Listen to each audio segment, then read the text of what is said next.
सबैजनालाई स्वागत छ मेरो फेरि मिनी ब्लग्समा। सो आज चाहिँ मेरो मिनी ब्लग्स के को बारेमा हो भन्दाखेरि चाहिँ म आज नयाँ रेसिपी लिएर आएको छु हजुरको सामने। सो म आशा गर्छु हजुरलाई मनपर्छ होला। सो त्यो रेसिपीको नाम चाहिँ हो कोदोको ढेँडो। सो यो कोदोको ढेँडो चाहिँ मेरो फर्स्ट टाइम हो, म फर्स्ट टाइम खाँदैछु अनि फर्स्ट टाइम म बनाउँदैछु। सो हजुरसँग त्यही सेयर गर्नुको लागि छु। म आशा गर्छु हजुरलाई मनपर्छ होला। अगर हजुरले पनि ट्राई गर्नुभएको छैन भने प्लिज मेरो भिडियो हेरेर एकबार ट्राई गर्नुहोस् होला।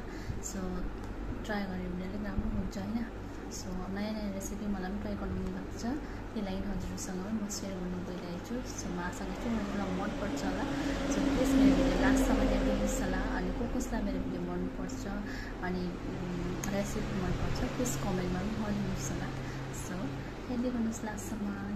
ढेँडो बनाउनुको लागि चाहिँ फर्स्टमा पानीलाई उमाल्नुपर्छ। सो मैले चाहिँ यहाँ 1 कप पिठोको लागि चाहिँ आधा कप पानी लिएको छु। सो आधा कप पानीमा हामीले यो पिठोलाई अलिअलि गर्दै हामीले पकाउनुपर्छ। सो हजुरले देख्न सक्नुहुन्छ भिडियोमा मैले कसरी गर्दैछु। सो यसलाई मजाले चलाउँदै पकाउँदै गर्नुपर्छ, किनकि यसको खुबी नै हो चलाउँदै पकाउने। त्यही लागि त्यसरी मिठो हुन्छ, त्यसरी ढेँडो बनिन्छ। यो पिठो चाहिँ हामीले मजाले पकाउने चलाउनुपर्छ।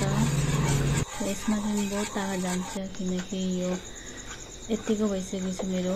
हजुरले अझै यसलाई मस्की यसलाई चलाइ एकदम एक कट्ठा हुनुपर्छ। यो जो हाम्रो ब्याटर छ नि यो कोदोको, त्यहाँसम्म हामीले पकाउनुपर्छ कोदोलाई, पिठोलाई।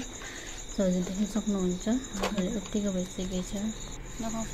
सो अब यो जो यतिको टेक्सचर भएको छ, सो यसलाई चाहिँ यो यतिको टेक्सचरमा चाहिँ मैले 2 मिनटको लागि छोपेर राख्नुपर्छ। मिन्स हाम्रो ग्यास चाहिँ अनै छ है। सो यति 2 मिनटको पछि चाहिँ हाम्रो यहाँ कोदो रेडी भइसकेको छ ढेँडो। सो हजुर देख्न सक्नुहुन्छ मैले यहाँ सर्भ गरेर हजुरलाई देखाउँदैछु।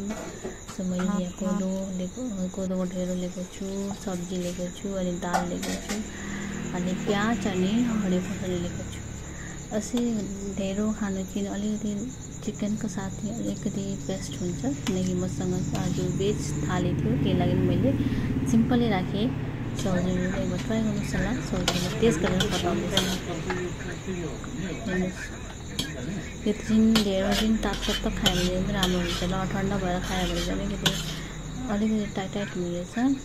गरम खायो भने नरम हुन्छ अनि खानु पनि स्वाद हुन्छ। सो हजुरहरूले अझै यो चिकनको सुपसँग खायो भने, लोकल कुखुराको सुपसँग खायो भने अझै धेरै टेस्टी हुने रहेछ। किनकि मैले चाहिँ आज यो दाल सब्जीहरूसँग खाएको थिएँ, त्यही ठिकै छ। लेकिन यो बेस्ट चाहिँ तपाईँको चिकनको झोलसँग चाहिँ एकदम 100% बेस्ट हुन्छ। सो एकबार हजुरले ट्राई गर्नुहोस् होला। सो एकबार हजुरले खाना बनाएर खानुहोस् होला, अगर हजुरले ढेँडो खानुभएको छैन भने।